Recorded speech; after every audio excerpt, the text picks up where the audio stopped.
the gun would go off, boom. And as fast as I could, I'd start running, and it felt as though I was skating through the air. That was a familiar sound for me during my high school years. It represented thoughts that I'd make it to the Olympics someday, and I was as qualified as any 16-year-old girl could be. I was going to wear that medal proudly around my neck and taste the success of the moment. That is, until everything I loved, which was my dream to run, started to disappear day by day. Out of nowhere, I started having these episodes where my heart would start pounding through my chest, and I couldn't get my heart rate down. I eventually started to vomit every day for over a year and a half straight due to an overpounding and irregular heartbeat. When my health began to fail, a heavy sadness came over me because it was hard to run. It eventually got so bad that I had to turn down all my full-ride scholarships to college, and that was really hard. As I looked down at the pile of scholarships one day, tears ran down my face because of the pain of feeling like a failure in what I hoped to be a clear future for me. When I first shared this story, it came to me suddenly how I lost what I loved the most due to a bad diet. Now, that was momentarily an embarrassing experience for me, with knowing that I've been looked at as this physically fit woman who had it all together with her diet and can do 300 burpees, 500 push-ups, and 1,000 squats in one workout session, which is a true story.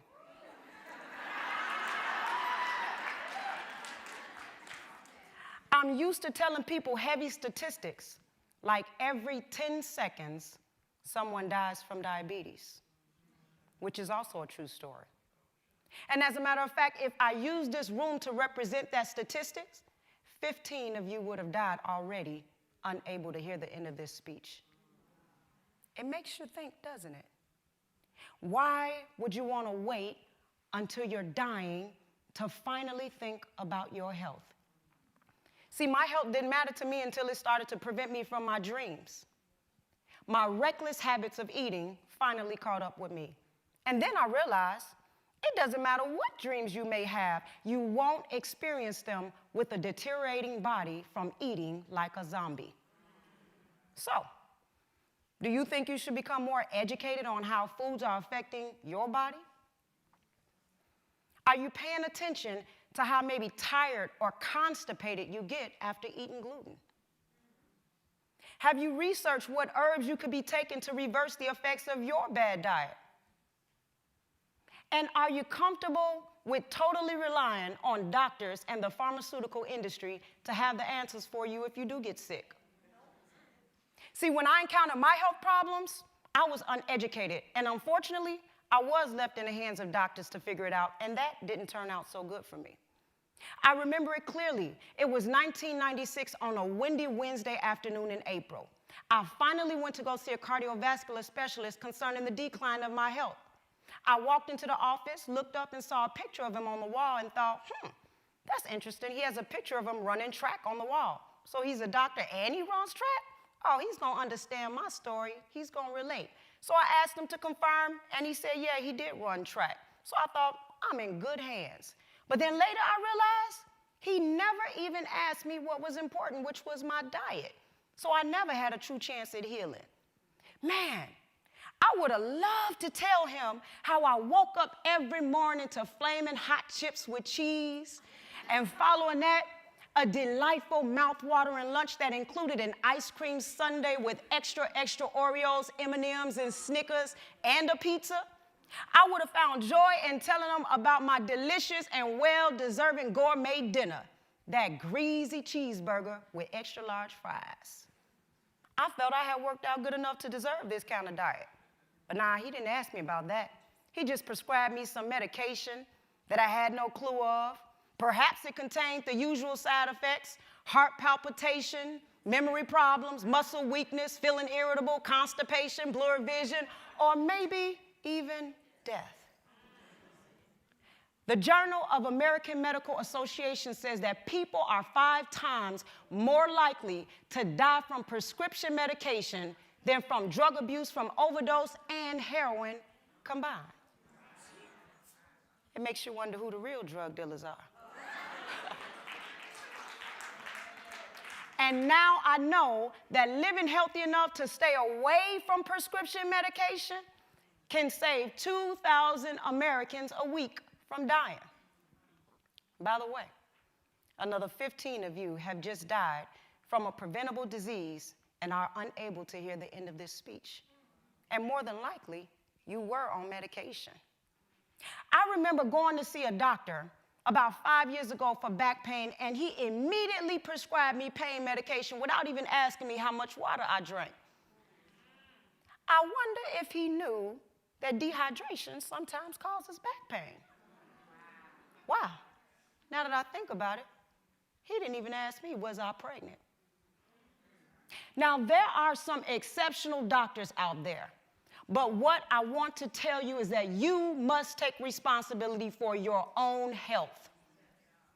I continue to struggle in my health in many ways, and then one day, I was talking to a friend named Ed at the time, and I wondered to myself, what would happen if people didn't need to be healed because they never got sick?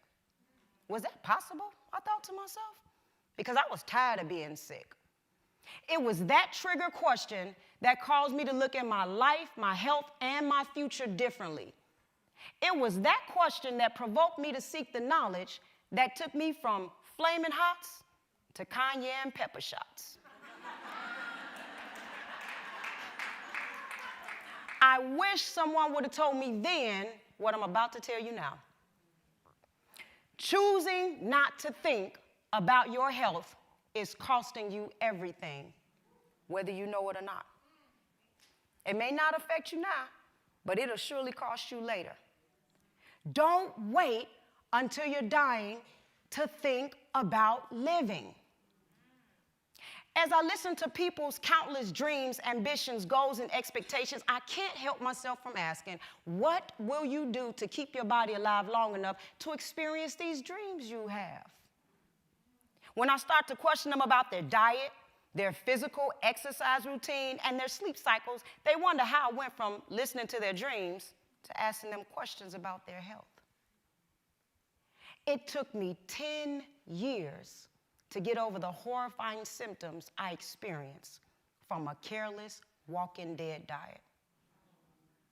But the more I learned about ingredients, vitamin therapy, herbs, and how different foods and exercises affected my body, the more empowered I became. And you can become empowered too. Because of my diet change and my physical routine, I can now outperform myself versus 20 years ago. I've gotten stronger, healthier, and I have reversed my aging.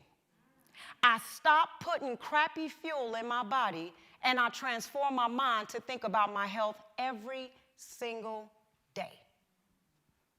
This is a picture of me after 3 kids and open stomach surgery.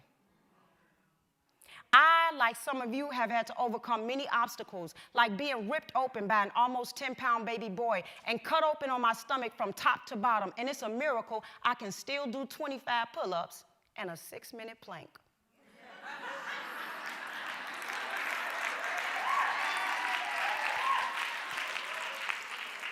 But here's the question.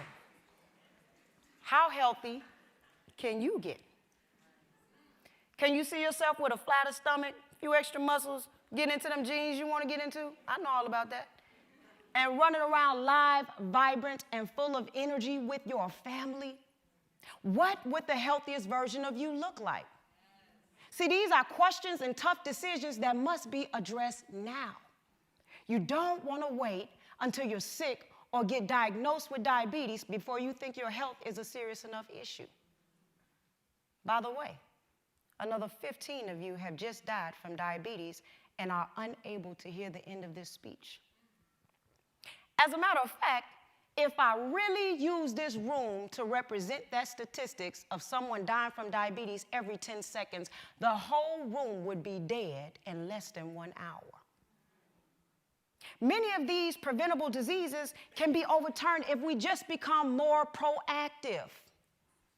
The health fitness revolution claims that 70% of Americans will be diagnosed with a chronic condition and children will die before their parents for the first time in history. Now, this could be because Americans still spend $110 billion on fast food and drink 44 gallons of soda per year.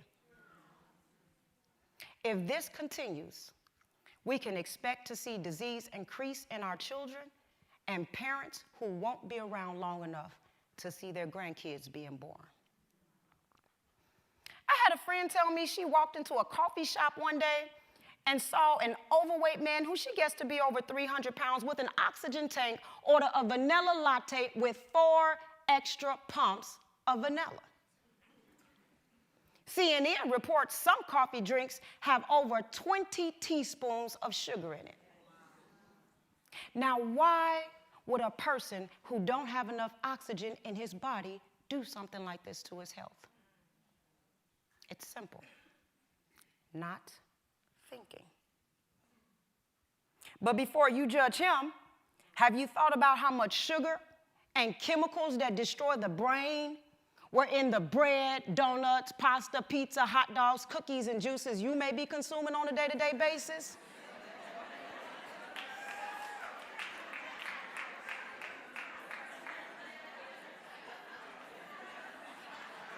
Think about it. Think about it. By the way, another 10 of you just fell dead from diabetes, and unfortunately, I'm losing you by the seconds, so let me hurry up and end with this. I don't want this message to ring in your head not one day later from this moment. My mom and grandma were both diagnosed with cancer. Only my mom survived, and I'm happy that I'm impacting her today with this very message. And nothing would bring me greater joy than for it to influence you the same way. I know that if you don't think about your health now, you'll opt into thinking about it when it's not on your own terms, and that will perhaps come with consequences. You'll be taking responsibility not just for yourself, but also a generation that has grossly followed into the trap of bad habits that we have set for them as a standard.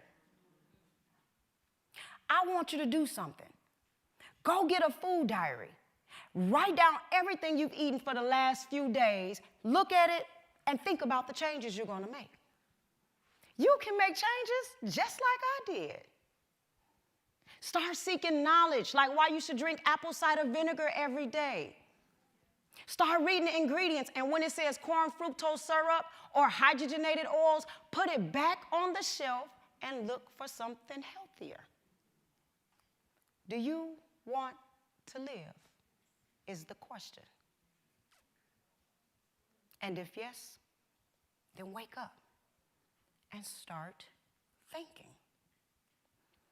I told you that every 10 seconds, someone dies from diabetes. What I want you all to do with me, if you don't mind, is do a countdown from 10. And in those 10 seconds, while someone else is out there dying from a preventable disease, you're going to make the choice in those 10 seconds to live and to run the race that you was meant to run for your future. This countdown is a sign that you're going to finally think into how you can become the best version of yourself you've ever been. But before we count, I have to say that I am grateful to be here with you today while you make this great decision. And you have all been an impressive and an astonishing audience. Now, I want you to count with me together. Let's activate. Come on. 10, 9, 8, 7, 6, 5, 4, 3, 2, 1. Boom! Thank you.